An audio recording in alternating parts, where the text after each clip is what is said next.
Good evening. Thank y'all for being here today. Today is March 15th, 2022. Our thought for tonight is the secret of change is to focus all your energy, not fighting the old, but on building the new. I guess that's author unknown. I'm gonna go ahead and officially call this meeting to order tonight. Tonight I want to ask if Commissioner Sanders, if you would lead us in our pledge, and Commissioner Cowan, Commissioner Sanders, if you would lead us in our invocation.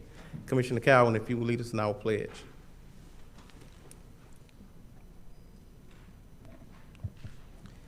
May we bow our heads. Father God, in the name of Jesus, I thank you for this day. I thank you for this moment that we are allowed to service our citizens and have this opportunity to make this county a great county, to provide what we need for everyone in this county, our taxpayers, everyone that's involved in the community service, involved in the community projects, Lord. Lord, guide us, lead us to make the right decisions this evening, and make sure that we're doing it in the will of the people and with a kind heart. In Jesus' name that we pray, amen. Amen.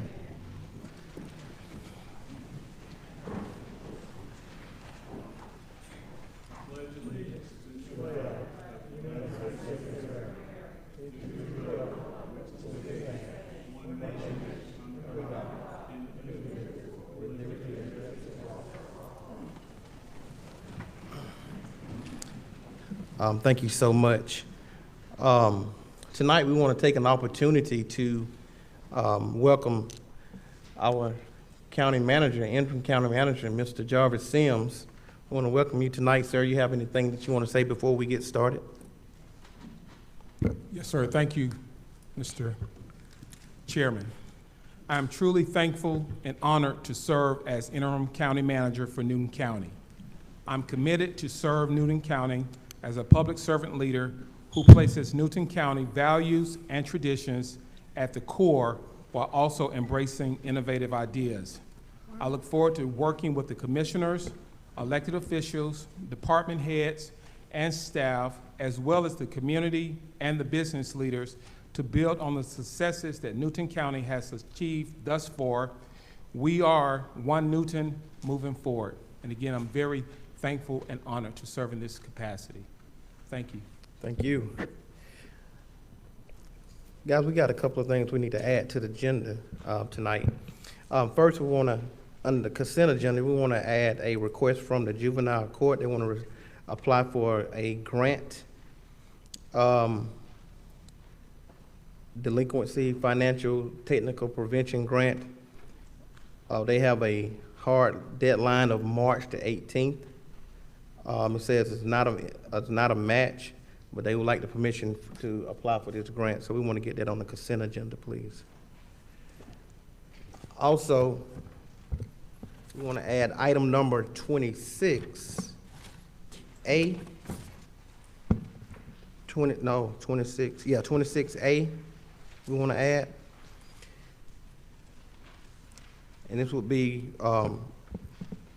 board discussion and consideration to utilize APPROVED funds for broadband in amount of $6,127.63. This will be in the underserved Dial Mill area. We want to get that also on the agenda for item number 26A. With those changes, I seek a motion that we approve the agenda, please.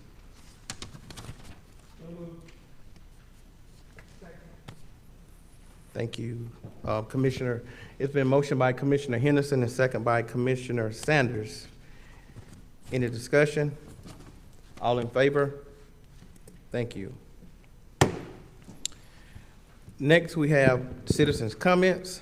This is an opportunity that we allow citizens to make comments about agenda topics only. Agenda topics only. You have 3 minutes to do so. Please state your name, your address for the record, please. Agenda topics only.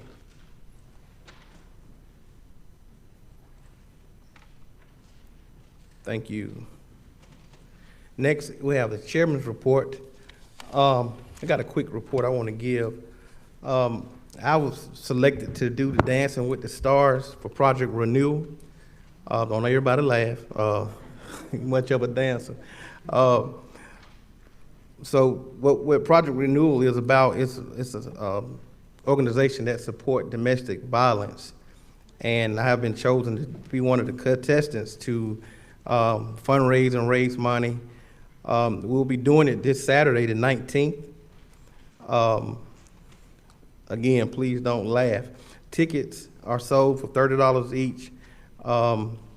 Every ticket sold is counted as a vote for the individual. So county officials that are doing it, I'm doing it myself, and our DA, Randy McGinley, is doing it as well. Neither one of us can dance really well, so. But yeah, we would love to have your support. Again, that's Dancing with the Stars this weekend, March the 19th, 7 p.m. to 10 p.m. We're gonna have, if nothing else, we're gonna have a good time, and we're gonna try to raise some money for domestic violence, which everyone in this community knows domestic violence is on the increase and there's a need, so please keep that in mind. Mr. Sims, you have anything in your report? Yes, sir. I do have the monthly county manager's report. From our HR department, we are reporting 718 regular full-time, part-time employees, 404 seasonal election workers. We added 12 new members to our team. We had 6 that separated from our organization. Our work orders by district. For District 1, we had 73 work orders completed. District 2, 43 work orders completed. District 3, 66 work orders completed. District 4, 47 work orders completed. District 5, 116 work orders. From our LMAC patching, we completed patching at Ellis Road, District 3 and 5. Macedonia Church Road, District 3 and 5. For the 2017 SPLOS asphalt patching, at Covey, we did District 5, Duncan Road, which is District 3, and Radcliffe Trace, which is District 2. From our Development Services Department, we're reporting for commercial primary, revenue collected $135,375. For multifamily, we had 52 permits issued. Estimated cost of issued $6 million. Revenue collected $120,341. For our budget workshop, we have budget workshops scheduled for the week of 28th through April 1st. On Tuesday, March 29th, is from 9 to 5 with our department heads, and they're presenting to the BOC.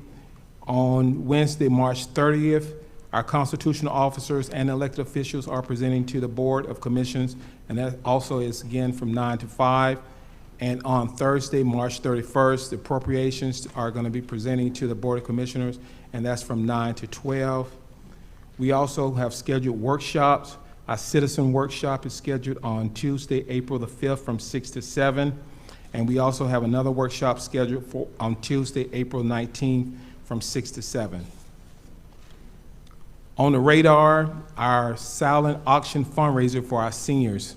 As you know, we love our seniors here in Newton County.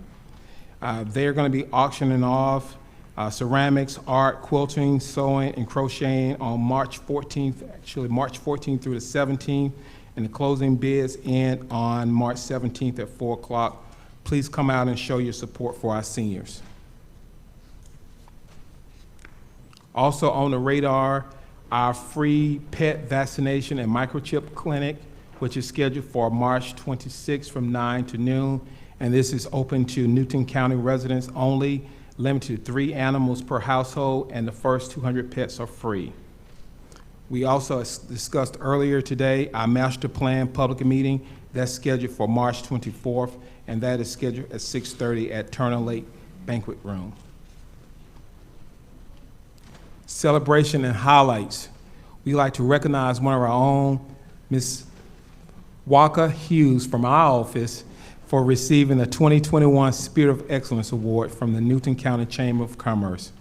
We acknowledge her and appreciate the positive energy and the operating excellence she brings to the county as well as to the community. Thank you and great job, Nwaka.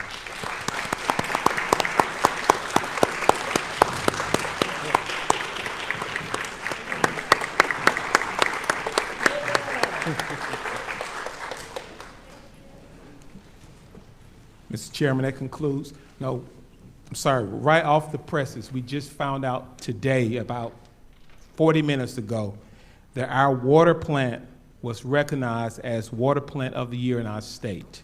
All right.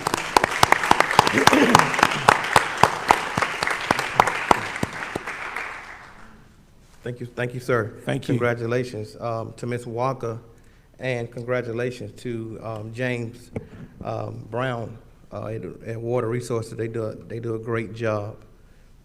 Thank you. Next, the consent agenda. I seek a motion that we approve, please. It's been motioned by Commissioner Edwards and second by Commissioner Mason. Any discussion?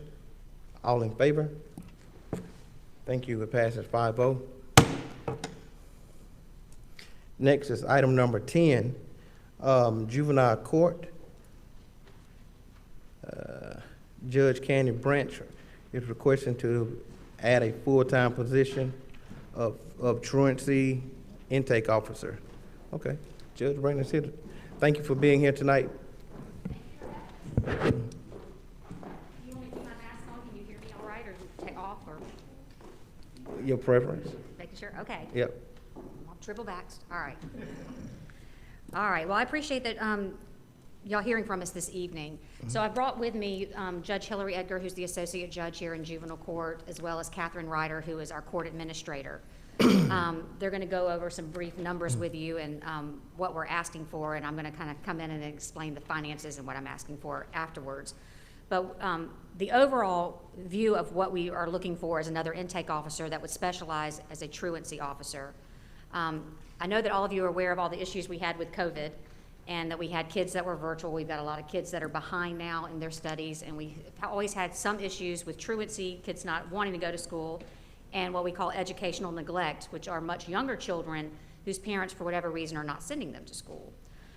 We are looking to create a specific person to deal with this. Our Board of Education is very, I would say they're overwhelmed. I think that's putting it lightly, because our court is becoming overwhelmed. There are over 1,000 at this point cases of truancy and educational neglect here in Newton County, and we haven't even gotten into our busy season with referrals that are generally start around April, again, for those referrals. So before I get into more of that and tell you what I want this officer to do and kind of want that board to look like, I'm going to let Judge Edgar tell you kind of how we started this process, and then I'll come back to you. Okay? Go ahead, Judge Edgar. So as you all may know, Judge Branch is new as of last year, and then I came on shortly after, and we started looking at and assessing the things that juvenile court is required to do. And one of the things, as we ran into this truancy question, the referral of cases, we started looking at what is the juvenile court's role. And we are a little bit unique compared to other courts, obviously, because we're dealing with children and our processes are different. But with respect to truancy, we have a role in both prevention and intervention that most courts typically do not have. And specifically, we are, counties are mandated to have a student attendance and school climate committee. And that mandate's actually been on record since, I believe, 2005, and for some reason, we've never gotten one going or never gotten one the way that it's supposed to be going here. And so on February 24th, Judge Ott, Chief Judge of the Circuit, signed an order establishing this committee. We will, in juvenile court, be the spearhead for this.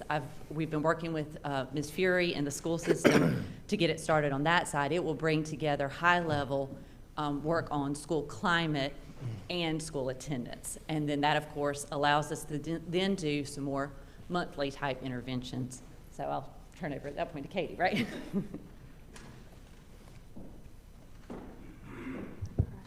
So as Judge Branch said, my name is Catherine Ryder. I'm the court administrator for the court.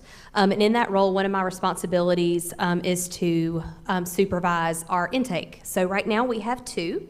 They are both very hardworking and dedicated, but very overwhelmed right now with the amount of referrals that we have coming in.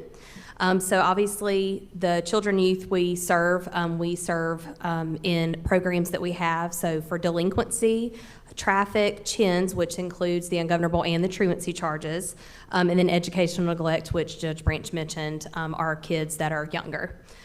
So some of the day-to-day functionings include for our intake officers now, managing their current caseload, which are initial appointments, follow-up appointments, referrals and referral management, crisis calls, and the liaison between agencies. So that may be counseling agencies, the school system, DFACS, depending on which agencies the child's already involved in.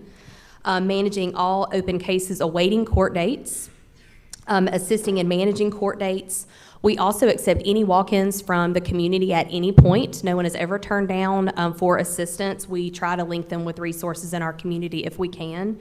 And if we can't, we lead them in the right direction. Some of those walk-ins include private dependencies, which are children that have been neglected in some form or fashion, judicial bypasses, and then community members that just honestly need assistance with either for themselves or grandchildren or their children. We also do on-call. So our intake officers are available 7 days a week, 24/7, and we do alternate that, and right now it is only 2. And we do have one contract person that does share in those roles. And then obviously last but definitely not least, the day-to-day office duties, which are maintaining their files, scanning, maintaining the phone systems, and answering any questions that may come in. So needless to say, there are no slow days in the intake department. We stay very busy. And as of today, the juvenile court has 239 open cases between 2 people.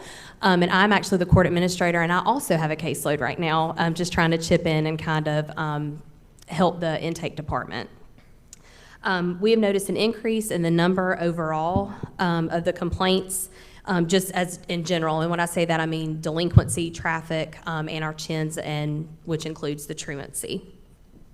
Out of the caseloads managed by our department, truancy and educational neglect are the most difficult because they tend to be the tip of the iceberg. And so what I mean by that is just, there's a reason why these kids are not attending school the way they should, whether it be something going on in the home. A lot of what we see is domestic violence issues, substance abuse issues, past trauma that either the children or the parents that may have, and honestly, it's just unresolved. And so once we get in and figure out the root of the problem, there is a lot more than just truancy or educational neglect. As of today, the Newton County Board of Education, and I know that Judge Branch mentioned that, but I actually got an exact number this morning from Ms. Zielinski, which is a social worker at the school system, and there is 1,143 attendance only referrals that could potentially lead to the filing of an educational neglect or a truancy complaint to the juvenile court. That is 2 people that we have currently that could possibly have that type of caseload, which is obviously not doable. The juvenile court is not currently equipped to manage that type of volume. With the help of the proposed truancy officer position, the selected candidate will solely be responsible for the management of the ed neglect truancy caseload and the liaison between the court, DFACS, and the school system, and all other parties needed individually for that family. The truancy intake officer will provide early intervention and diversion services to address individual needs of each family. The position will also manage truancy case plan meetings with truancy board members and families to create case plans to address the issue that present for that specific family. The position will also be in charge of creating, management, and directing the school attendance committee, which was mentioned by Judge Edgar, and they will. That is obviously the statutory requirement. If this position is approved, the 2 current intake officers will have more time to dedicate to the actual delinquency caseload, which also needs to be addressed in our community so we can make sure those kids are getting what they need as well. And then CHINs, which is our ungovernable, which is another beast in itself. And then also our traffic offenses. We do deal with all of those. So I just want to thank you in advance for your consideration. Thank you. All right, and then I'm going to just put this in layman's terms as to what I want this to look like, and this is kind of what I'm asking you to do. The reason I want this officer is that my overall goal is to set up a truancy board. That's going to include our truancy officer from the court, the Department of Family and Children Services, the Department of Juvenile Justice, our law enforcement agencies, basically the head of our SROs in our school system, obviously our Board of Education social workers, basically putting together, I feel like you've got a village here, and we need to use our village to try to prevent as many kids as we can coming directly into the court system. There are two distinct types of cases that we see. We have truancy and educational neglect cases that I think can be handled outside of the court if we do it this way, because it may be things as simple as their housing issues that DFACS can help with. They've been a lot of moving, or they've been transient. There's kids that don't want to go to school because they have anxiety issues, and we need to set them up with counseling services. You take those types of cases and put those with this board, I think that we can prevent a lot of these kids, especially the little ones, coming in with their parents and being traumatized coming into a court system. They don't need to see me. You don't need to get to me until we know there's more of an underlying problem. That doesn't mean that all these cases, that there are some that aren't going to come and see myself or see Judge Edgar. And I say that because Ms. Ryder gave you a little piece of that. A lot of times we will also see truancy or educational neglect cases with families that have a lot more going on. What I'm trying to do is prevent them from coming to see me until it's absolutely necessary, because by the time they see me, a child's either going on probation because it's considered an actual charge and they're going to have that on their record, or they're coming into foster care because there may be more issues going on. It may be surprising to some of you to know, but some parents don't send their kids to school when they have really significant drug issues. You think that they would to get them out of their hair, but they don't because they're afraid their children are going to tell on them. So I have got issues of I'm taking kids into foster care from the bench, sometimes based just on educational neglect, that I feel like we could serve in this community and do this in a different way without having to put these children on probations or having to pull them from their families when there are other ways that we can handle this. So what I'm asking for, and I'm just going to give you the numbers, and I did get, poor Miss White in finances, I torture her on the daily, but because y'all know I don't do math well. But let me give you an overview as to where we are right now and where I am in my budget. For starters, I would like to have this person in by May 9th. If I can get them in by May 9th, and I think that you've got the sheet in front of you, it would cost, the total cost would be $4,936.02. I have that in my budget that can come out of this year's budget. What I'm asking for then is a new employee, so for the following budget for the next fiscal year, the cost of that employee is going to be $38,205. I have spoken to Ms. White.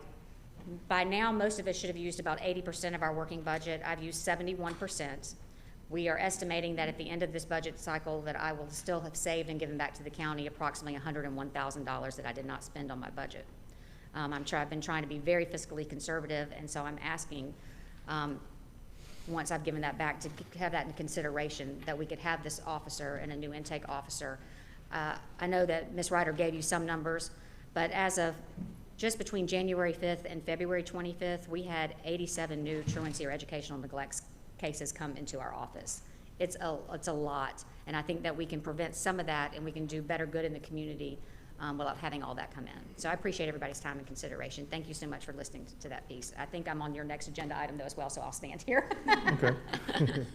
Let's take care of this one.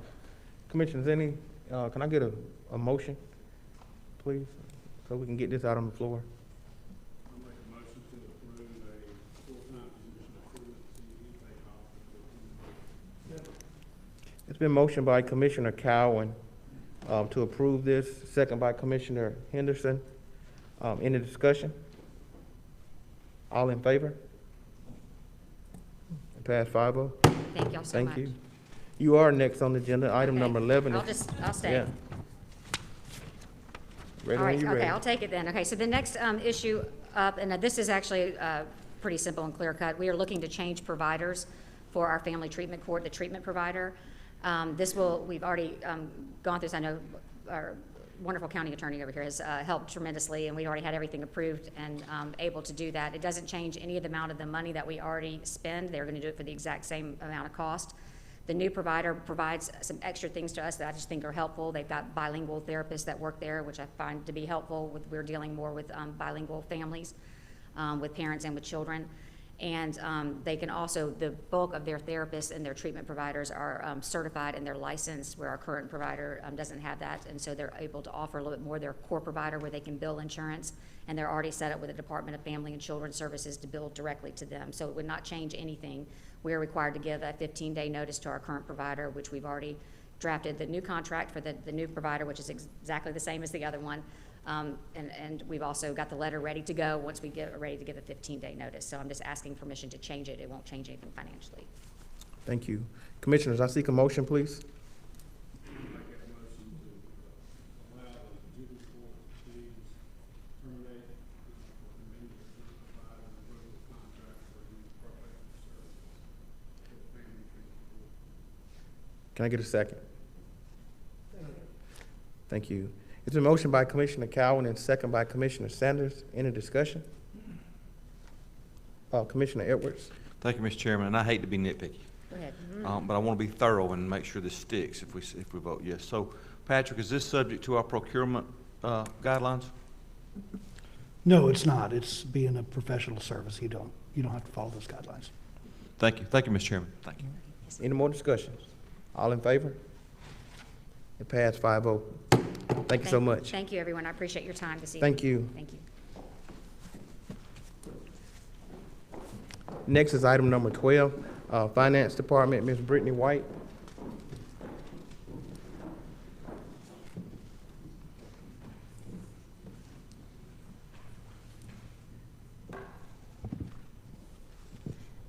Okay, I know it's almost 7:30, so I will get through this quickly. Tonight I will be presenting the February 2022 financials. February is our 8th month of the year, which puts us around 67% through our fiscal year.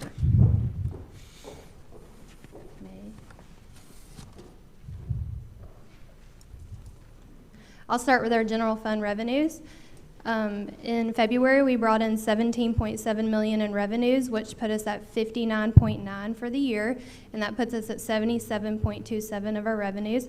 That is high, higher than the trending 67, but at this point in time of the year, we have brought in most of our tax revenues, so we will see our revenues slow down through the rest of the fiscal year.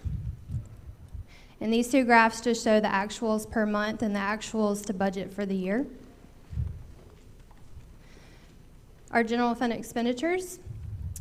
To date, we have spent 45.4%, and in February we spent 15.1 million, and our actuals to date are 58.24. So we are trending below the 66-67% of where we should be. So it does look like our expenditures could be lower than our budgeted projections this year.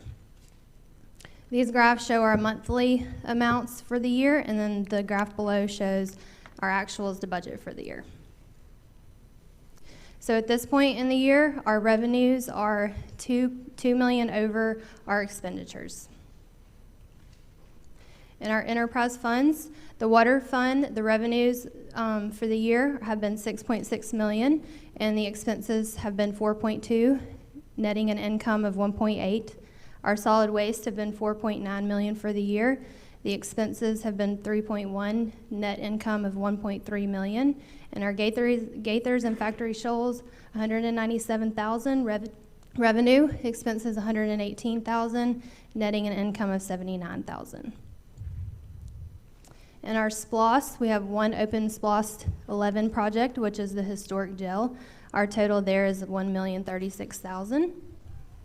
Our 2017 SPLOST, we have a total of $15.8 million available in that fund.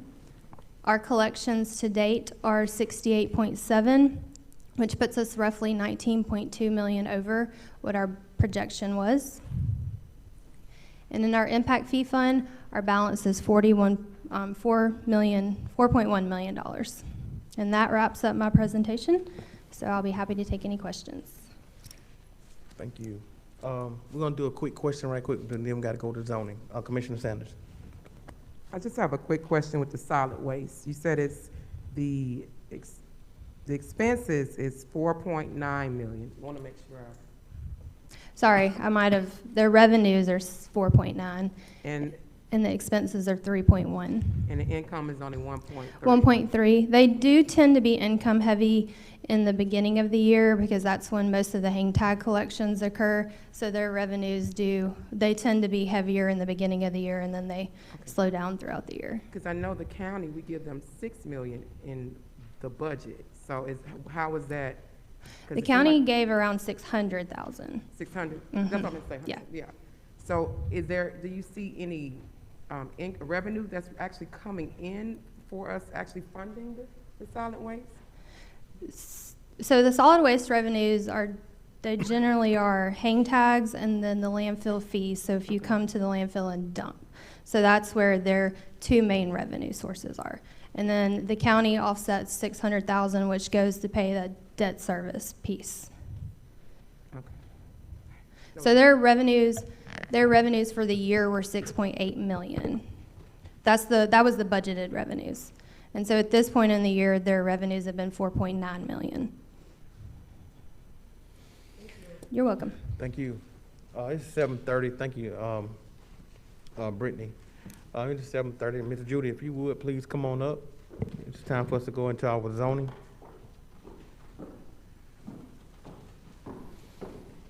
Thank you for being here tonight. It's a pleasure, Chairman. Good evening, Chairman and Commissioners. Thank you for hearing our two zoning petitions this evening.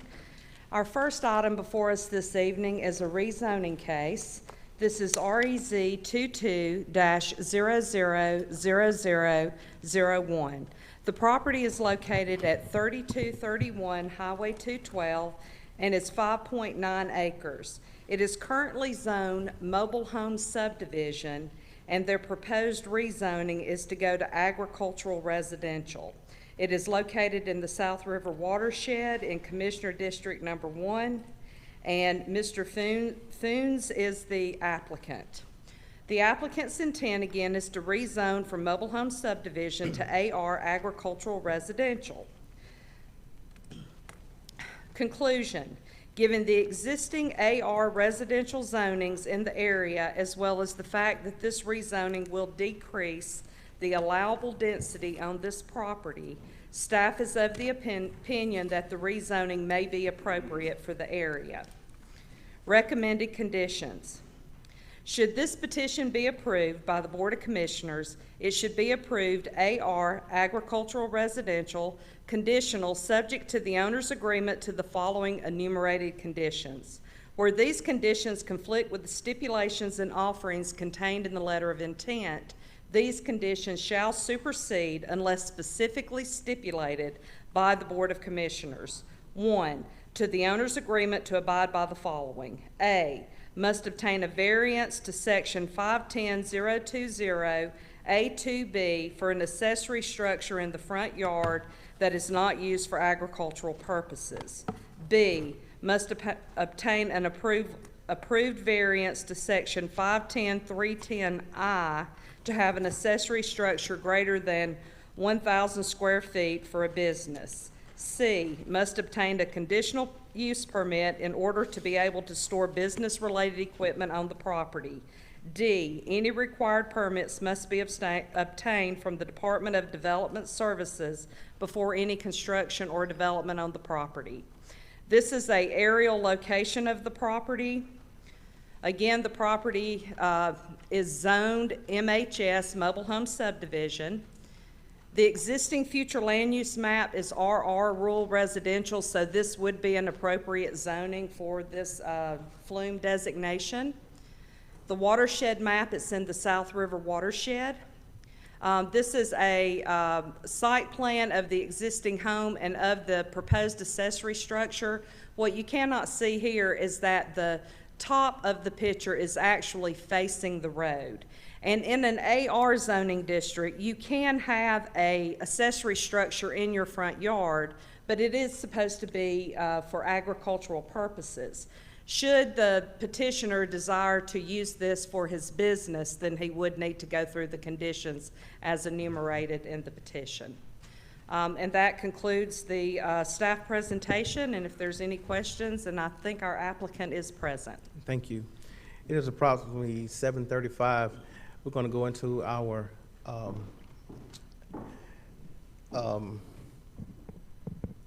public hearing comments portion.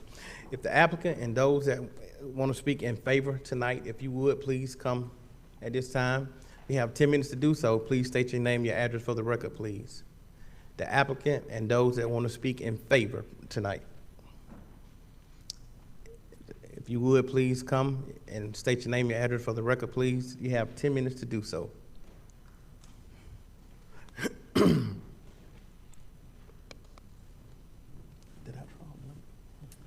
My name is Gerson Funes, and I'm here for 3231 Highway 212 in Covington. And I got 10 minutes to speak, or You have 10 minutes to speak, or if you have someone that want to speak behind you, I wouldn't utilize the whole 10 minutes. Okay, no, Yeah. I'm good. The only thing I want to clarify, they keep saying that we want to do it as a strictly business purposes. In reality, it's not.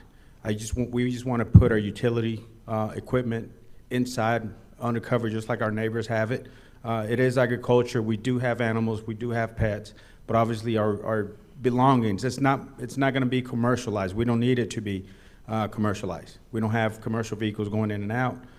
It's just for us to store our belongings, like our neighbors on the right and neighbors on the left. They both own businesses, but they just work out of their shed, but nobody could tell, and they're right in front of the 212 as well.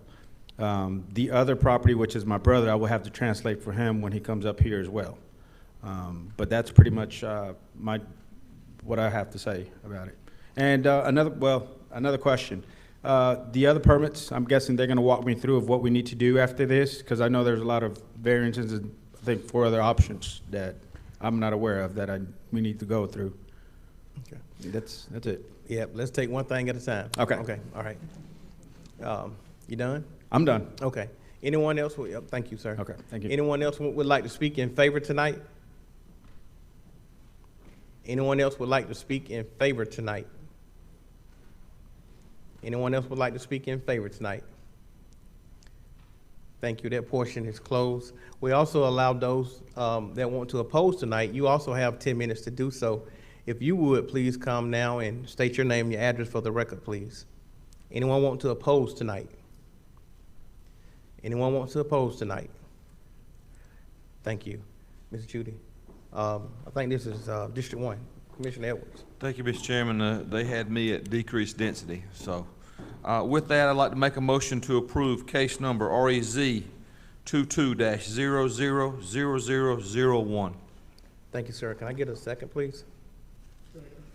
Thank you, sir. It's been motioned by Commissioner Edwards and second by Commissioner Mason.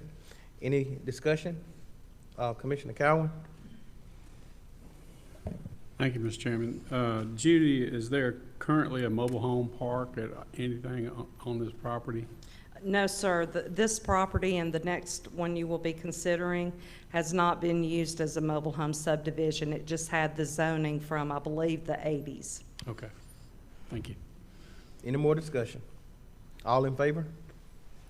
It passed 5-0. Thank you. Ms. Judy.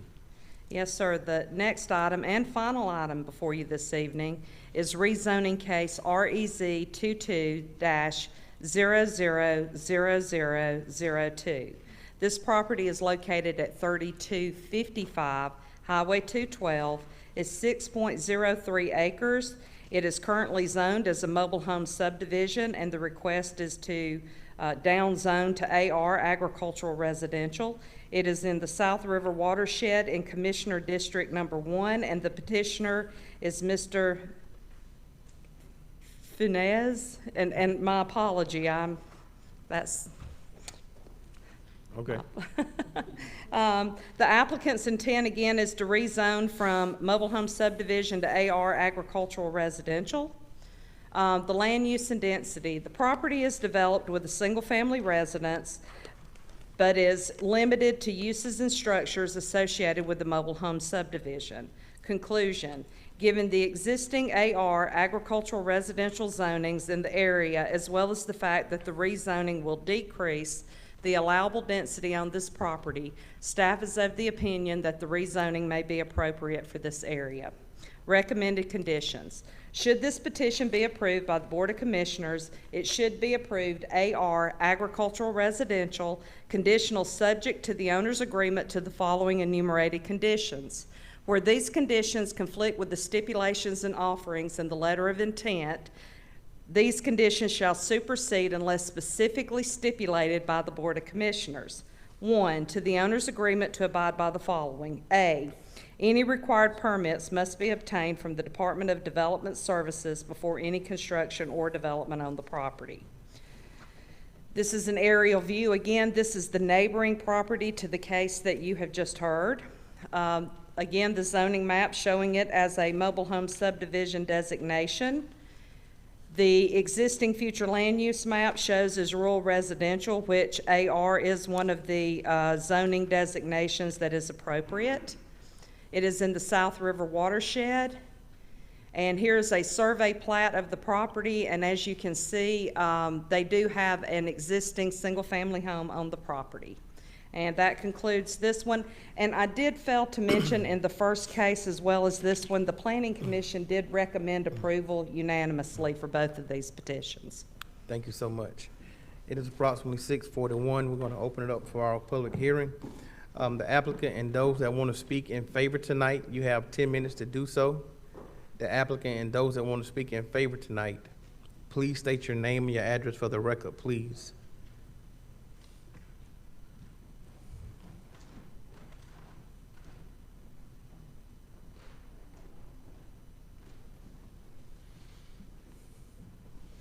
Mr. Funes, thank you. You said you're going to translate for him? Yeah, Okay. good evening.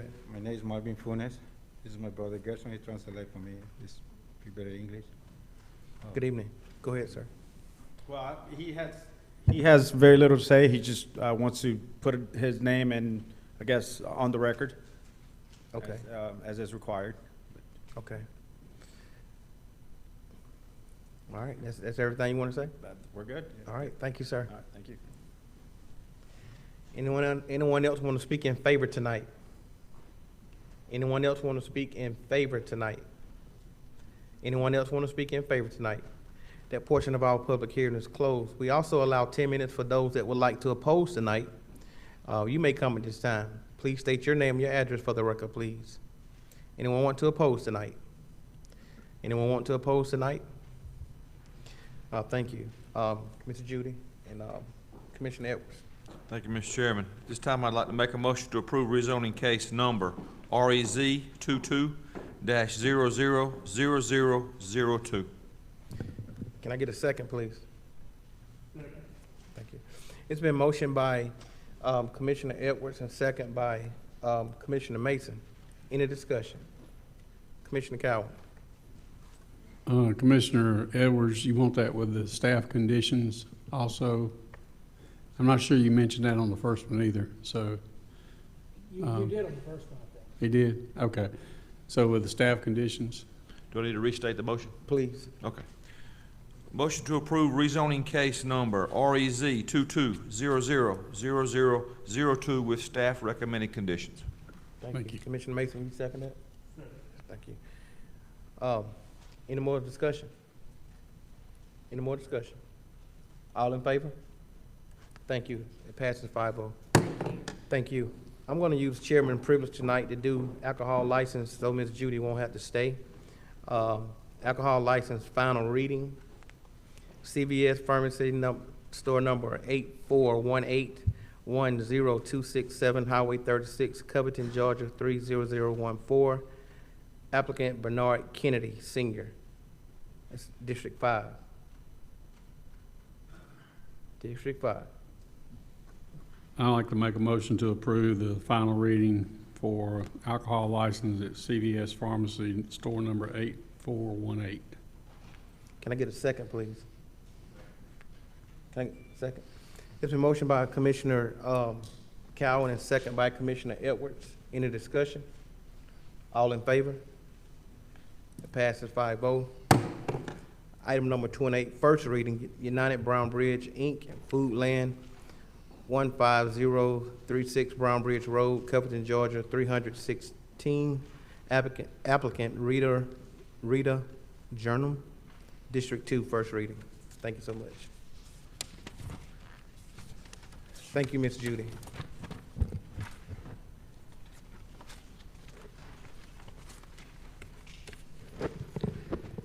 Next, we can move back over to item number 13. Board consideration, fire services, requesting additional splash funding, requesting to utilize $150,000 in available unallocated splash collections for the full acquisition of a fire truck. Ms. Brittany. At this time, I'm going to ask Jeff Prine, our special project consultant, to come up and assist with this next several items. And then we also have this spreadsheet that we put together. And then I'm also going to get, since the first one is involving fire, I'm going to ask Chief Connor to come up as well.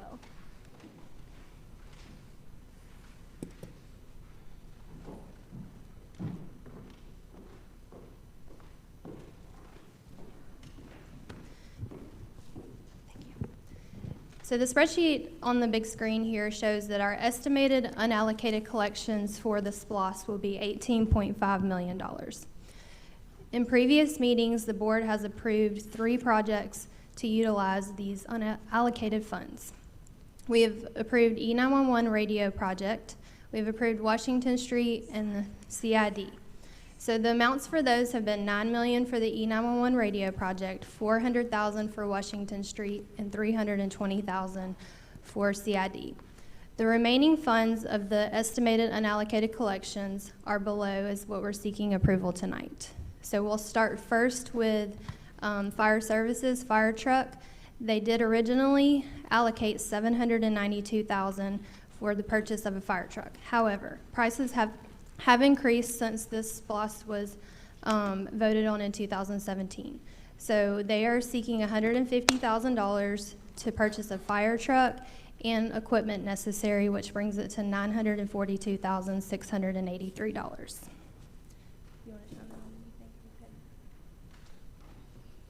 Yes, as Ms. Brittany said, you know, we were privileged enough to get $792,000 in the 17 splosh, but with the increase of metal, just vehicles in general, this is the very same truck that we've already purchased 3, and technically the truck and the equipment went from $680,000 to the truck is just is $725,000. So we do not have enough money to put the needed equipment, the hose, the nozzles, the air packs, the ticks, stuff to equip it so that our firefighters can do their job.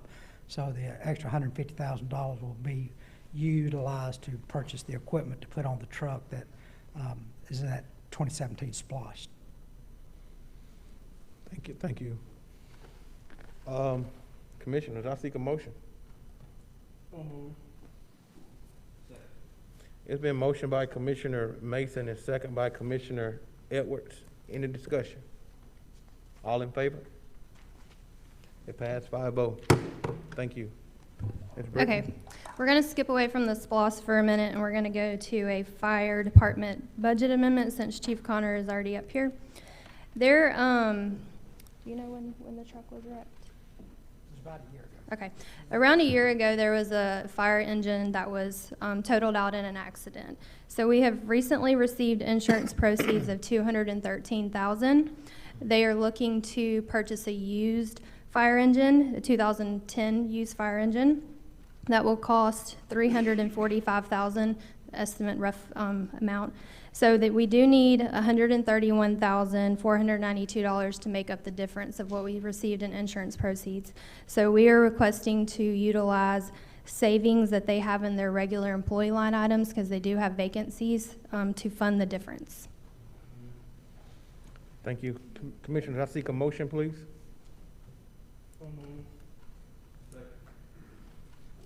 It's been motioned by Commissioner Mason and second by Commissioner Edwards. Any discussion? Commissioner Sanders. I just need to know the cost because it's not on the agenda. The Again, cost is $345,000. Any more discussion? All in favor? Thank you. It passes 5-0. Ms. Brittany. Thank you, Chief. The next item on the agenda is, I'll direct your attention back to the SPLOST spreadsheet here. Spring Hill Park is the next item. So originally, Spring Hill Park had $495,000 allocated to the project. The total project is going to cost roughly, if we build it out according to the master plan, $3.5 million. So we are seeking $3 million to contribute toward the Spring Hill Park project. Thank you. Commissioners, I seek a motion. Mr. Chairman, I'd like to make a motion to approve a $3 million transfer from the unallocated funds for this. And just as a comment on this, these people have been waiting a long time for this project. And the amount of money that was originally put in the SPLOST was, under today's grading cost today, you won't even be able to get it graded for the $495,000. So I think it's well worthwhile for that project to be done. So I'd like to make a motion to approve that. Can I get a second, please? Yes, sir. Well, it's been motioned by Commissioner Cowan and second by Commissioner Mason. Any discussion? Commissioner Henderson. Thank you, Mr. Chairman. What district is that in? How you have it listed? District 5. It's in Correct. District 5 after right now. District 5 right Okay. now. It'll- But, okay, I was just wondering because I thought. Just to clear that up, it's District 5 right now. It will change to District 4 after January 1st. Is that correct? Thank you. Commissioner Edwards. Thank you, Mr. Chairman. And a point of clarification for, especially for the public. Brittany, these are SPLOST projects, already approved SPLOST projects, correct? Yes, every one of these was already on the SPLOST referendum. Thank including you. Including the fire portion. Yes. Thank you, Mr. Chairman. Thank you. All in favor? It passed 5-0. Thank you. Ms. Brittany. All right, we'll move on to item number 16, which is the skate park at Denny Dobbs. There was a District 2 improvement project in the original SPLOST referendum.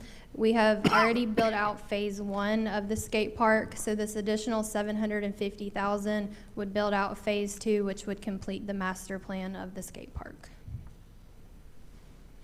Thank you. I seek a motion. Mr. Chair, I'd like to make a motion that we approve the requesting to utilize $750,000 in available unallocated SPLOST collections to complete the master plan build-out for the Denny Dobbs skate park. Thank you, sir. Can I get a second, please? Second. Thank you.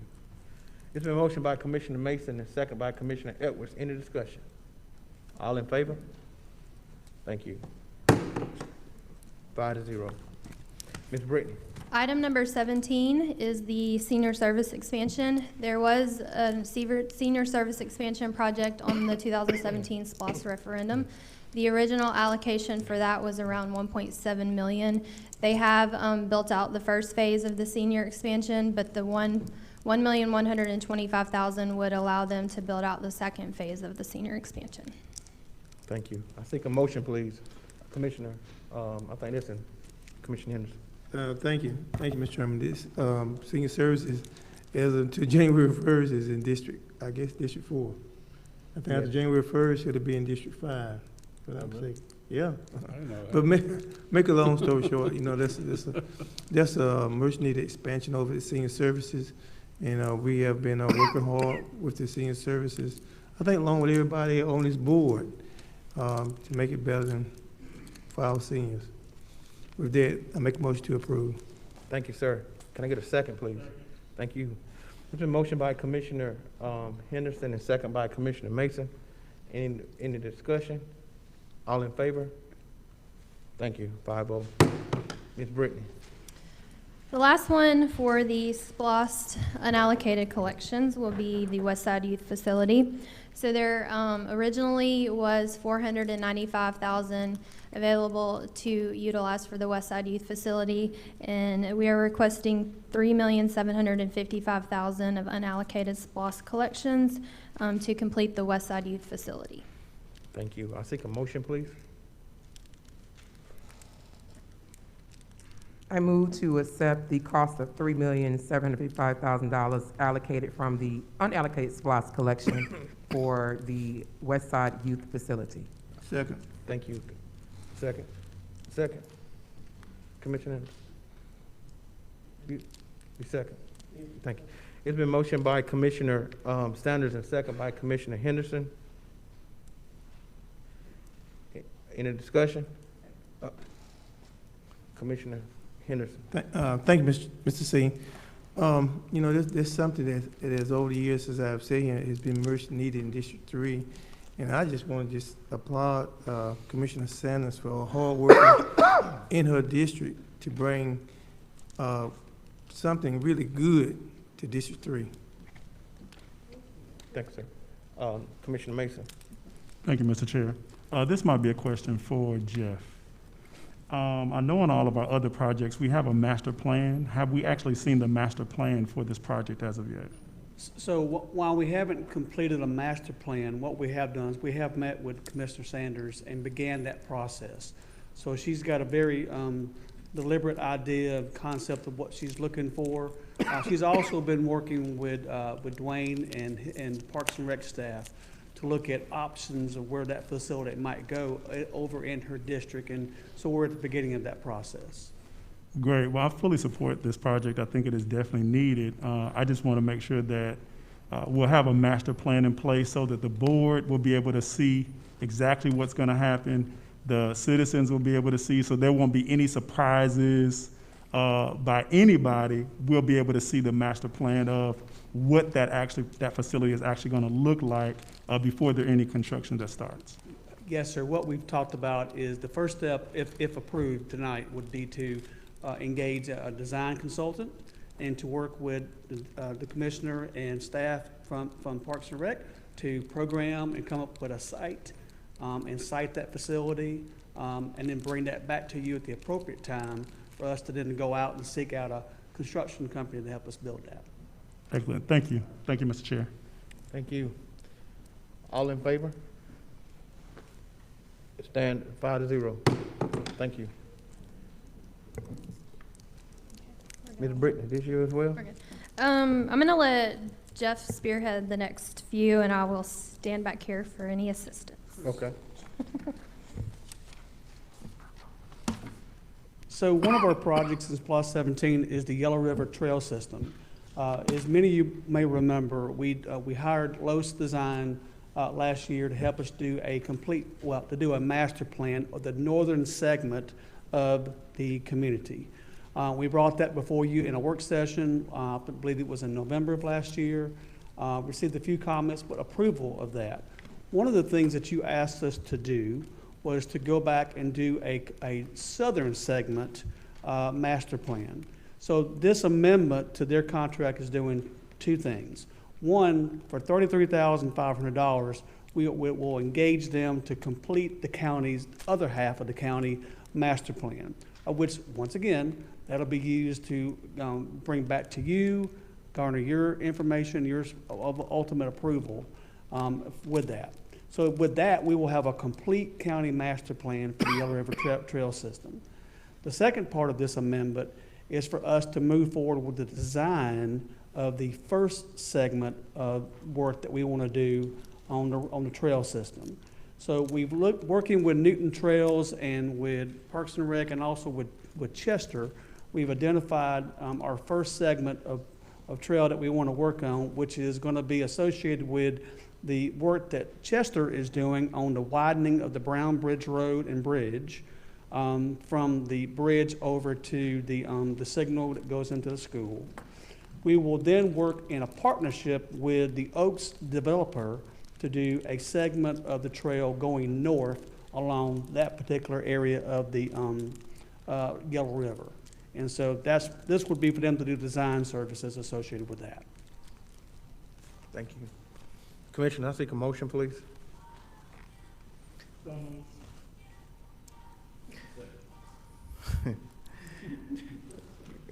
Guys, I know we got our singers here tonight.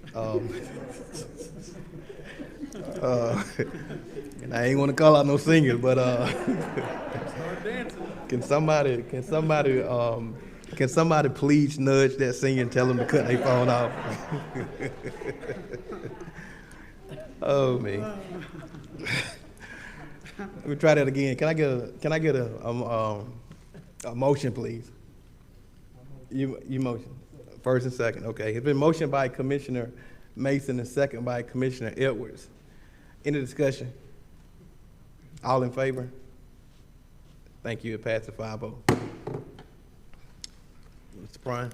Yes, sir. So, as Brittany alluded earlier, earlier this year, you allocated $400,000 that would go toward additional scope of work that was necessary to help renovate and move the ball down the road at the Washington Street Community Center.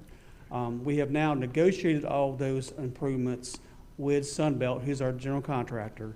This is an amendment to their contract to complete that scope of work.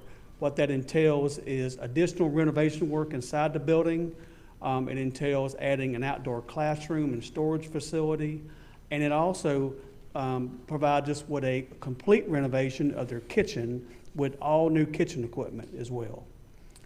So we're asking for you to approve the amendment so we can continue moving with that renovation project. Thank you, sir. Can I seek a motion, please? Second. It's been motioned by Commissioner Mason and second by Commissioner Henderson. Any discussion?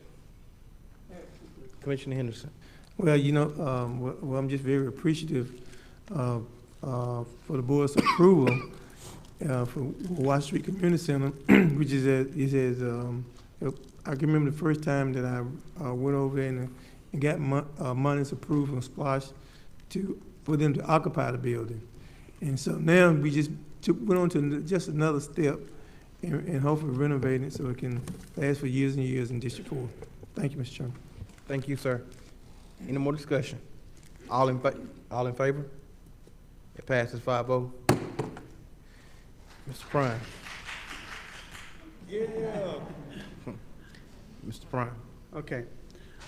So earlier last year, we seeked out a design builder to help us do an assessment of putting in an emergency power system at the administrative building downtown.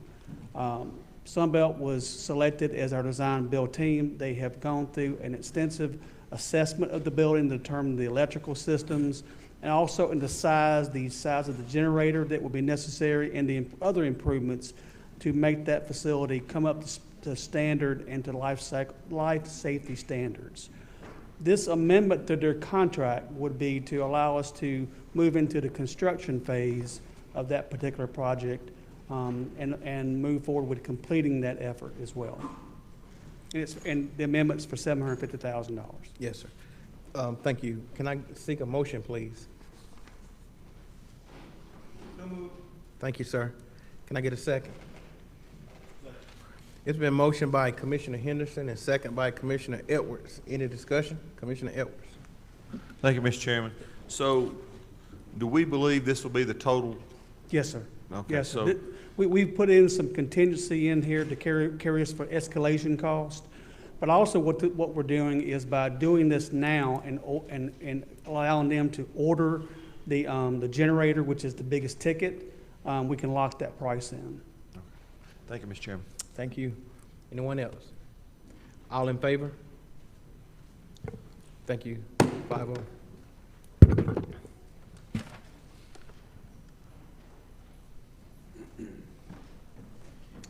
Great man here tonight. Yep. Thank you. Next is information and services. Greg Mann, sir, if you would please come on down.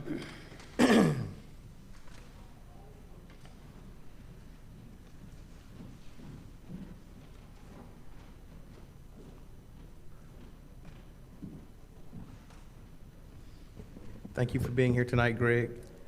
Good evening. Good to see everyone. What I have for your consideration is renewal of our contract for our closed port email security system. We get about 8,000 to 10,000 roughly a day in mails incoming to the county. This system classifies basically 1/3 of those as being either spam or malicious, and this keeps us safe and lets me sleep a little bit at night. Thank you. Want to tell us what the cost is $6,873.78, and this is budgeted. That is budgeted. Yes, sir. Commissioners, I seek a motion, please. Can I get a second? Thank you, sirs. There's a motion by Commissioner Edwards and a second by Commissioner Henderson. Any discussion? All in favor? It passed 5-0. Thank you. Thank you. Next is item number 23, board consideration of relaxing the Newton County mask policy to allow wearing a facial mask as optional. You want to take that or you want me to take it? Thank you. Thank you. Guys, as you know, the numbers are going down. They're on a decline.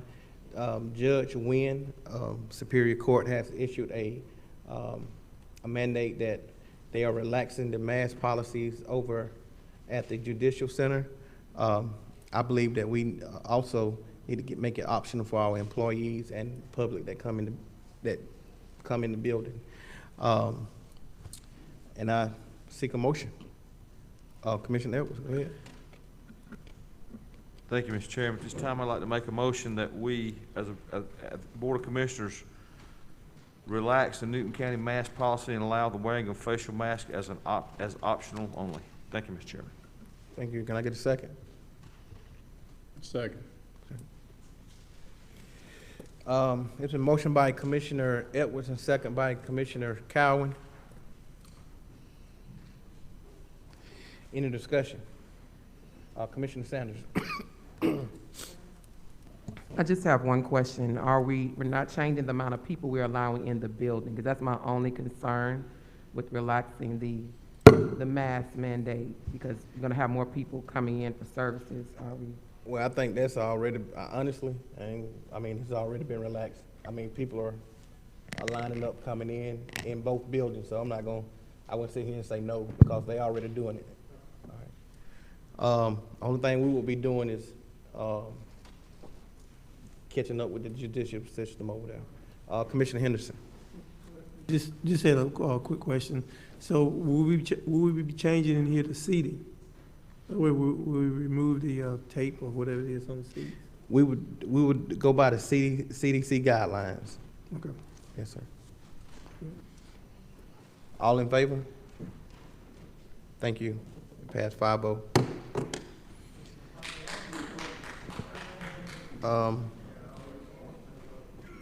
Next is, wow.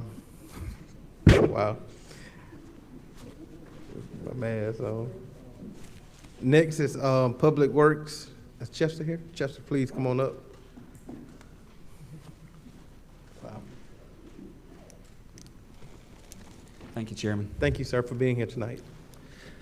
This next item has to do with the City of Mansfield. They have requested that the county allow Public Works to pave the remaining couple sections in the city of the Cricket Frog Trail. And it's currently gravel, and it's the ballast that was used on the railroad track, and it's big gravel and it's hard to walk on and ride your bike. So they requested that we do that, and what we have proposed is that the city pay for the materials and any rental trucking that we would have to we would have to pay for, and the county Public Works provide the equipment and labor. And so to date, we have paved about 9.5 miles of the trail. And so once we get the city section done, the two sections that are not done, we'll have about 8.5 miles of continuous trail paved. Of course, we've got to get across the Alcovey River and then into the city, and then once it's all done, it'll be about 14 miles, because the city's got several miles paved, and they just had the grand opening on their bridge here in town too. So it's pretty exciting. So anyway, we're requesting that the board allow the chairman to execute an agreement with the city that they would provide the money for the materials, which is estimated at $50,000. If it goes over, they agreed to pay that overage. And then also execute an agreement with the Newton Trails, who have the lease with Norfolk Southern on the railroad track.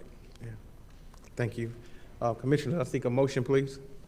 Commissioner Edwards. Thank you, Mr. Chairman. At this time, I'd like to make a motion that we approve the intergovernmental agreement with City of Mansfield and addendum number 1 with Newton Trails for paving Cricket Frog Trail inside the City of Mansfield, as stated by Public Works Director, Mr. Clerk. Thank you. Can I get a second, please?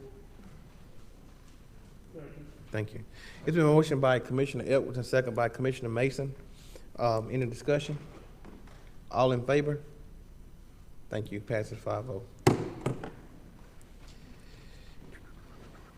Human Resources, Amanda. Next is Human Resources. Ms. Amanda Shoemaker, if you would, please come on up. Hello, everyone. The IRS requires that we execute a new adoption agreement every 6 years for our 401 plan. So what I have before you is a motion to, or for your consideration, is for the county to reinstate its current 401 plan due to changes in legislature and regulatory updates. And the regulatory update that mostly affects us is that our current plan will no longer limit the amount of the maximum loans that the participants can participate in. Okay. Commissioners, I seek a motion, please. It's been motioned by Commissioner Mason and second by Commissioner Edwards. Any discussion? Commissioner Cowan. Amanda, just explain that again, what We're just what the change reinstating. is. I know. Oh, it no longer limits, our employees can borrow against their 457 plan. So it's a loan amount. Mm-hmm. Okay, Yeah, it's not a limit on how many times they can borrow against that, right. those funds. Gotcha. All in favor? It passes 5-0. Thanks. Thank you. Thank you. Next is item 26. This is a resolution R031522. Resolution designating Gerard and Davis LLP as interim county attorney and approving professional fee schedules.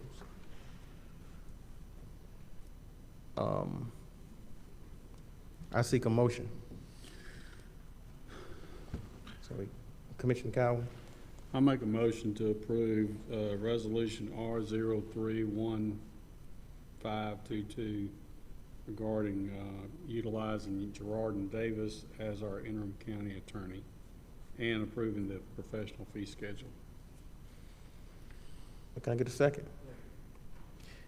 It was motion by Commissioner Cowan, second by Commissioner Edwards. Any questions, Commissioners? Commissioner Henderson. Thank you, Mr. C. Whatever happened to our in-house attorney? We sit up here and we voted for an in-house attorney, and we still negotiating with Gerard and Davis. I mean, come on, y'all. Your word is only good as yourself. And it seems to me that, you know, the rates, at first we were gonna do a cap on them. I haven't heard anything. Can't speak for everybody else. I haven't heard anything about a cap. We had told the citizens of Newton County, in the paper, up on this board, voted for it, and got a second, it was approved. All of us voted on it to start negotiating or getting us an in-house attorney. We haven't did anything. We are still utilizing this service, and it would be so much cheaper, I believe, and the taxpayer won't have to pay quite as much, and it would be utilizing a good service. So I don't know why we can't. I don't know the reason why. Anyone else? Commissioner Sanders.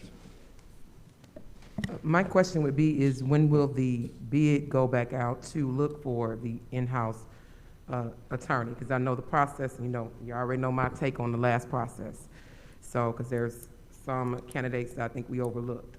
So when we're gonna put that process back out there to assist with the search for our in-house county attorney? Because I wasn't on the board when you all voted for that, but I do believe in going by what the vote states, and we were supposed to have an in-house attorney in place. So I just want to know when we're going to put that bid back out. That bid will go out, I think the first of next month. Yep. Yep. Any more discussion? All in favor? Oh, I'm sorry. Commissioner Cowan. Sorry, in the meantime, before we move forward with an in-house attorney, we've got to have an attorney, so we've got to approve a contract utilizing, I suppose, the group that we've had, which is Gerard and Davis. I have no problem with them. But we've got to have them as our interim until such time we make a decision to move forward with it. Thank you. Commissioner Sanders. Did we share with the citizens what the increase was in the cap? I think I don't think that's in the agenda. The increase, the cap is $650,000. And that's, I'll add, that is exclusive of litigation expenses. So if you get sued, because we have no control over those fees, if you get sued, the fees related to litigation would be outside of the 650. It would be separate from the cap. All in favor? All opposed? It passed 3-2. Thank you. Next is the board discussion and consideration of ARPA funds being spent at $6,127.63 for a, let's see, Dial Mill community area. Who got that? Patrick? No. Yeah. Good evening. My name's William Bogert. Wow. With my neighbors here. Hold on first 1 second. Yeah. The chair's got to decide how we're going to present this item. Let and if he wants to hear the from county public. attorney present it, and we'll, if you need to make comment, you can stay right there. If you need to make comments, you can. So, ladies and gentlemen, I think most of you have heard of this issue before. There's a community located along Dial Mill where the internet providers simply will not run the service unless they get paid to do so, which is a little bit uncommon. Usually the internet services and the cable services run the lines and all you do is pay to join in. The cost to this community for them to access internet service would be $6,127.63. ARPA funds include, ARPA authorizes you to spend money for this project. It is an authorized expenditure to expand broadband services. You're not required to do it, but you're authorized to do it. That was a question that was asked of me. Is this an authorized expenditure? And it is.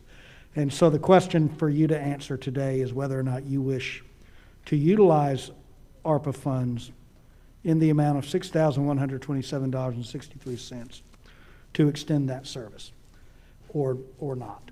So that's the question for you to answer tonight. Let's I know you got a question. Let's get a motion on the floor, and then you can get the dialogue out. Commissioners, I think this is Commissioner Sanders.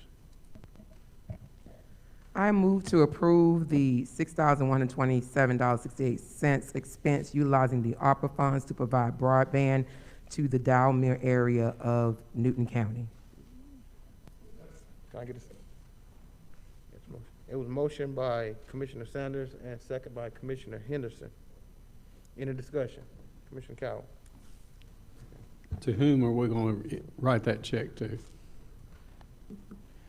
So what we will do, if the board approves the resolution, is I'll get with Mr. Bogart. I'll have him provide me the contact information at whichever service provider. I have an invoice now. I can And submit for the record. we'll reach out directly to them and take care of that. So we'll do it directly to the service provider. So what if there's multiple service providers out there? We can certainly I mean, inquire. how are we going to handle that? Well, we're going to pick one and provide it with one. I think ultimately that's what you're going to do. You don't want to pay, you don't need to run multiple lines. I think if you're going to use your ARPA I mean, funds. some people may have AT&T. Well, right now, nobody has anything because there's no service. There's no service at all. Right. Okay. Right. Okay, then that's a lot clean. Hey, excuse me, sir. So what's that, sir? It's Spectrum. Guys, They're the hold only on. ones that have- Guys. Wait to be called on, okay? Wait to be recognized by the chair, Sorry, please. sorry, Thank you, sir. Can I ask him a question? I prefer you not. No. Yeah. Thank you. Okay. Yeah. Commissioner, Edwards. Thank you, Mr. Chairman. So, to add a little clarity, the internet providers, the traditional internet providers, are being shoveled quite a bit of money right now through the federal government. They're building around the county quite a bit. So, that's what's going on, and they have territories. The government money dictates they have territories. So, I forget who this is. Is it Charter we're talking about here? Okay. So that'd be Charter's, probably Charter's territory. So I guess the question that becomes is, what ARPA bucket is this coming out of? Is it coming out of, like, when we did the Mansfield build out, that money's coming from District 1 build out, District 1 ARPA money. So, you know, this is not a large amount. So, you know, I guess that would be we need some clarity on what bucket that's coming from. So, Okay. thank you, Mr. Chairman. Thank you. Commissioner Mason. Thank you, Mr. Chair. That was actually my question as well. I just wanted to know what bucket of ARPA funds this is coming out of. I know each district has $1 million allocated to their specific district, as well as we have also a total budget for broadband. So I guess just to get clarity to figure out exactly which that was going to come out of, so that we know, is this service going to be serviced just for a specific district, or is this going to be serviced for the entire county? And I guess based off of who will benefit from this particular service should define or determine which bucket of money that's coming from. Thank you, Mr. Chair. All right, we got Patrick and then. So the resolution as presented, it would have come out of the broadband bucket. Y'all dropped, I don't remember how much, you dropped a big sum of money, I think it was $1 million, into the broadband expansion. The resolution as presented would draw it from there. You had something? I believe this is very much needed, as they stated to me that a lot of them in that area work from home. So they cannot work from home because they don't have any internet. So they have to go to locations or pay for locations or incubators in order to work. So we definitely don't want our citizens have to pay to work when they're allowed to work at home virtually and they don't have internet. So this is one reason why that we definitely need to move forward to allow these citizens to be able to have the broadband in their area. Wow. Okay, cool. Anyone else? All in favor? Passes 5-0. Thank you. Thank you, sir. Thank you. Thank you, Chairman. Mm-hmm. Thank you, Commissioner.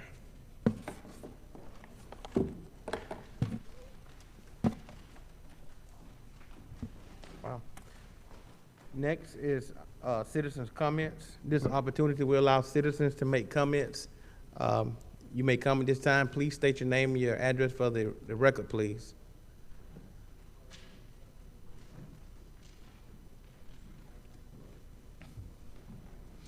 Yeah.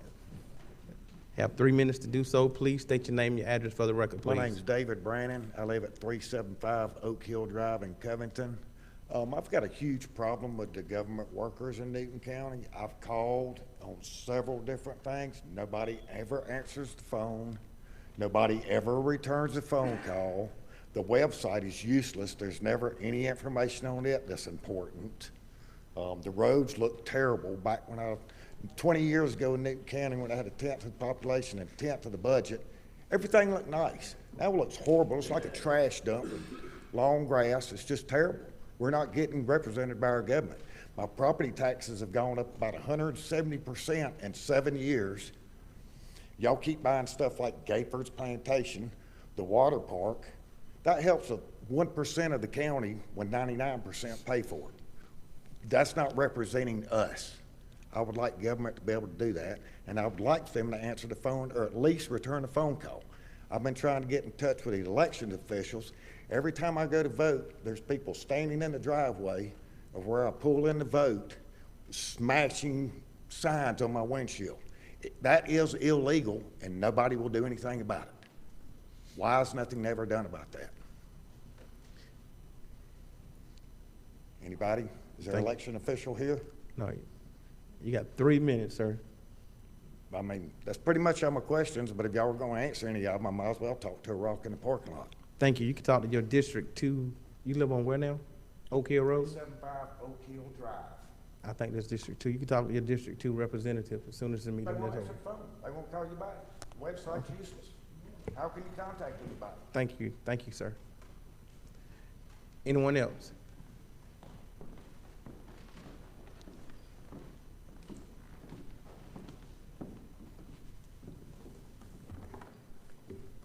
Good evening. Good evening. Thank you for a few moments to address you as a body. My name is Robert Hughes of 185 Tanglewood Drive, Covington, Georgia. I would like to ask the Brothers of Kappa Alpha Psi Fraternity Incorporated, the Conyers Covington Alumni Chapter, to please stand.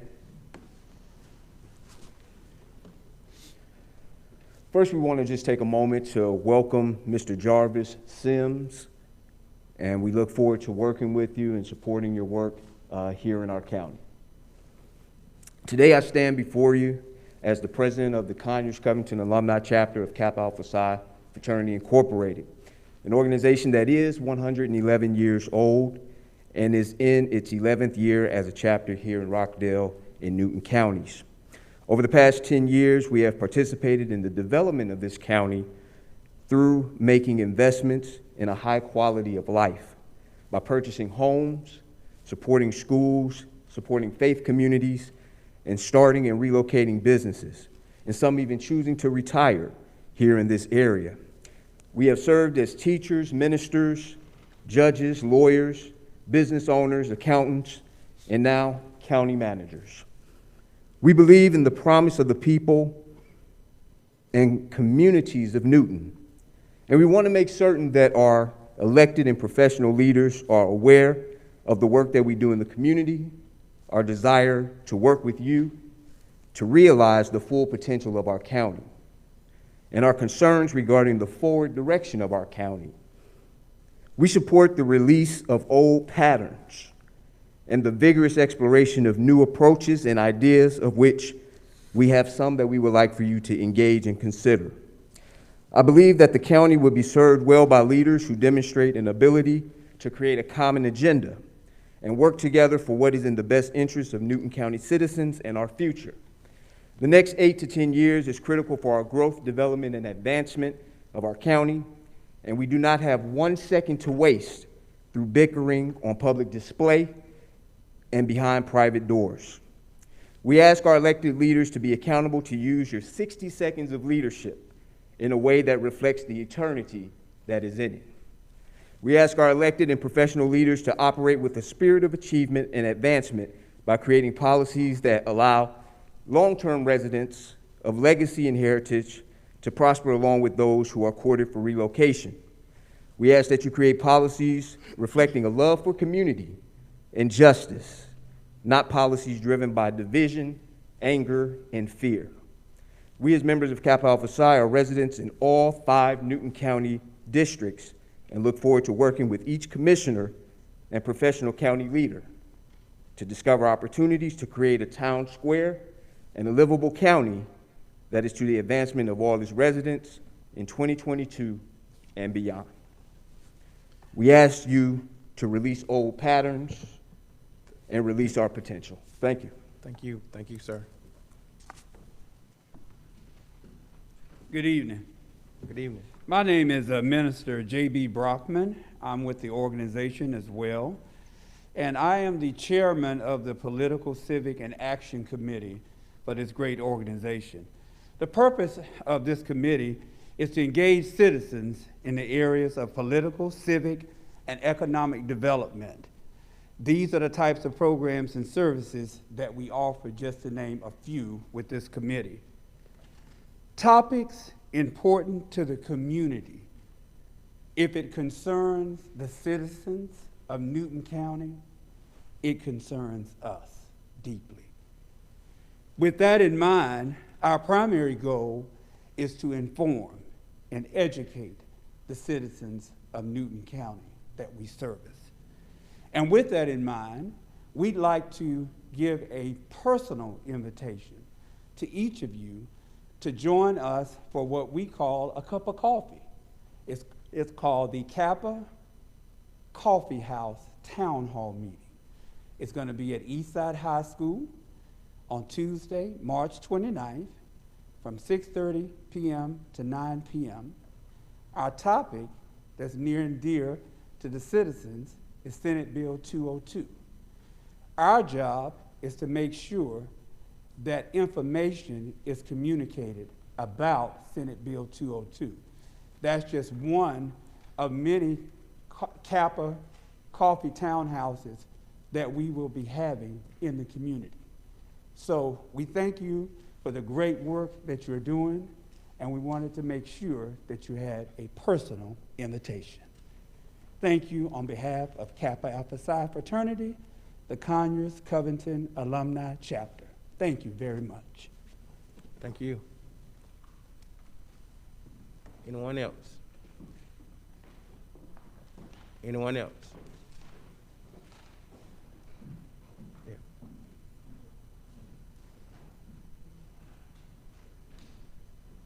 Please state your name, your address for the record, please.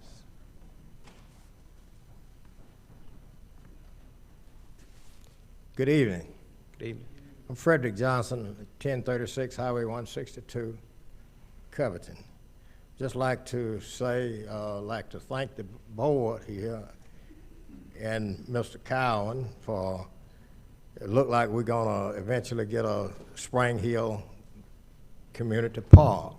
This is something that I've been advocating for many years, and I've been often said that, you know, Denny Dodd Park is okay over there, but we need something over in this area. So I want to thank y'all for, you know, for making this maybe a reality.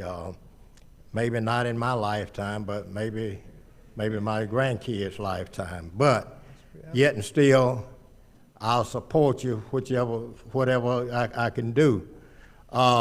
It wasn't the best place that I wanted it, but, you know, the consensus of the citizens said, let's put it there. So I'll have to go along with that. And on Saturday, I went out Saturday morning carrying out flyers, putting it on mailboxes in the cold, hoping that we would get a good crowd here on yesterday. But, you know, it really disappointed me. I went back out Sunday afternoon and put flyers out. It really disappointed me to see the crowd that showed up like they were, you know, like nobody cared anything about it. But yet and still, I'll do what I can do. And I thank you all. I've been coming to meetings for several years now, and y'all kind of had it together tonight. Okay. Thank you, sir. Anyone else? Anyone else?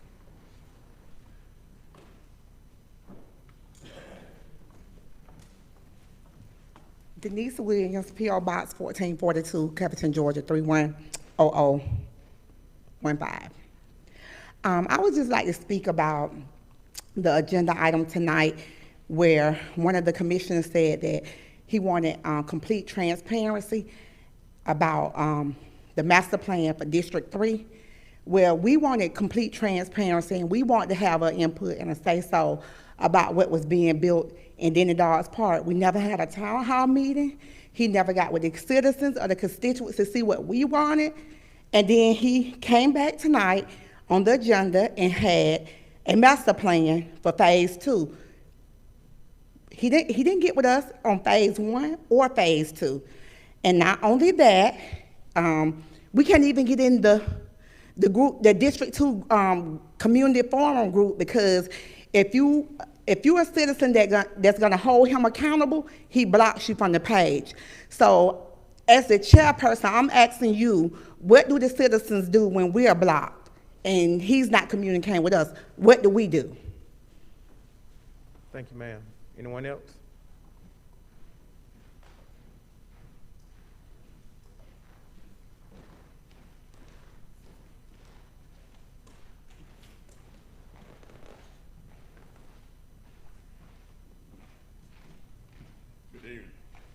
Good evening.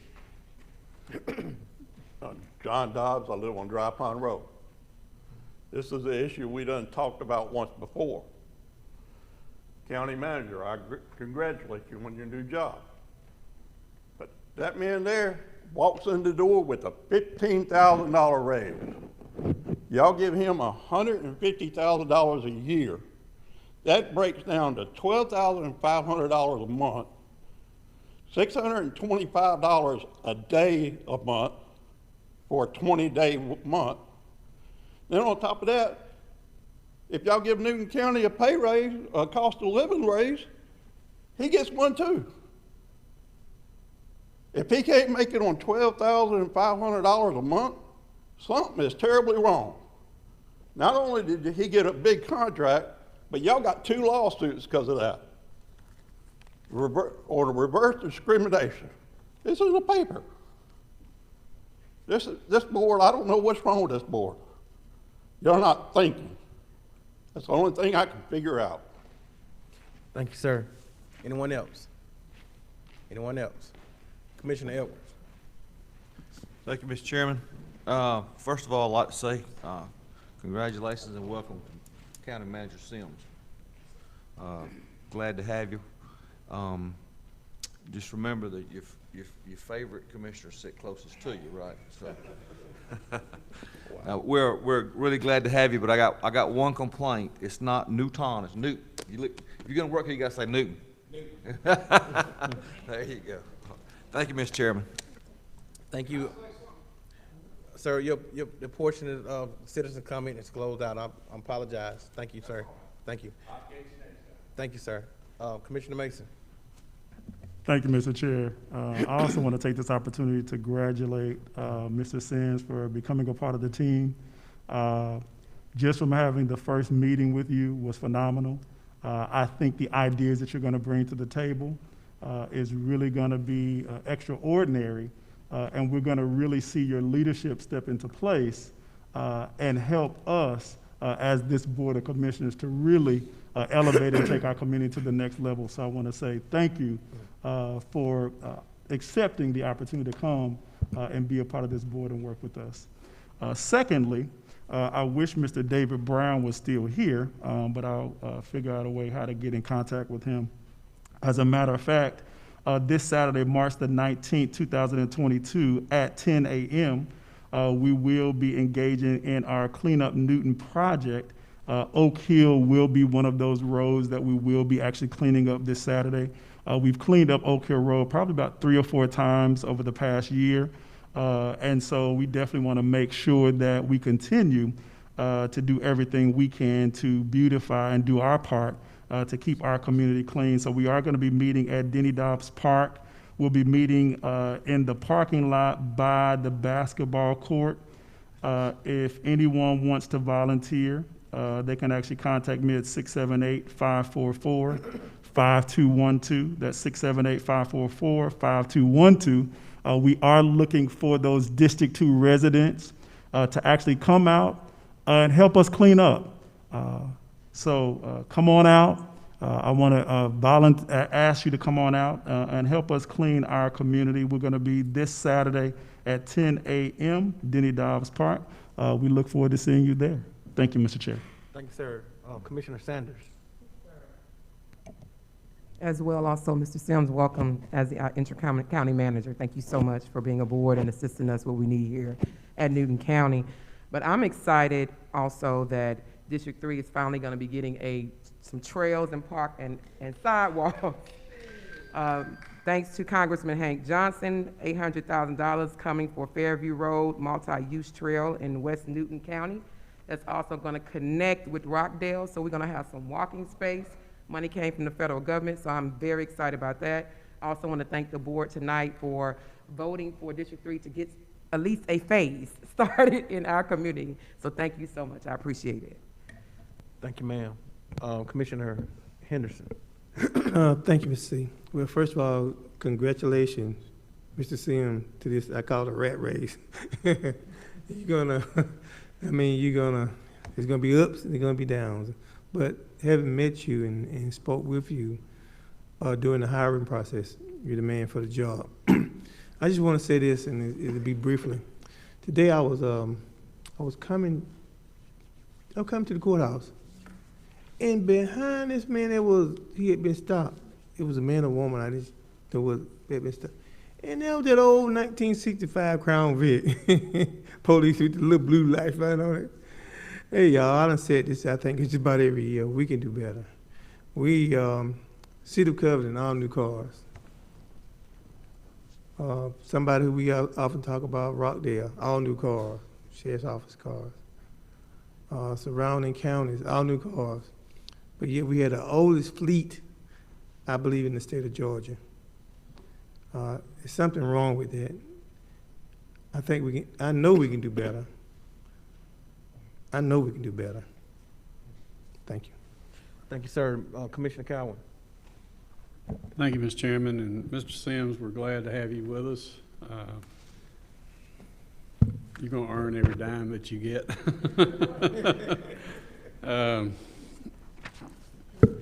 I just got one question, I guess, Mr. Chairman. You and I talked earlier about some of the fleet and everything, some additional money that might be available for that.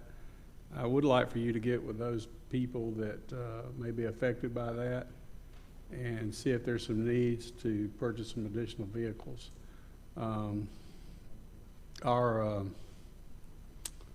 Well, I'm very partial, I'll just tell you, I'm very partial to law enforcement. I know what it's like to get a junk car and ride around in a piece of junk.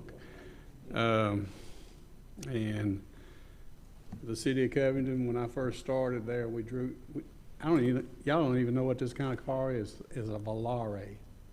That's what we drove. You remember those things? Piece of junk, okay?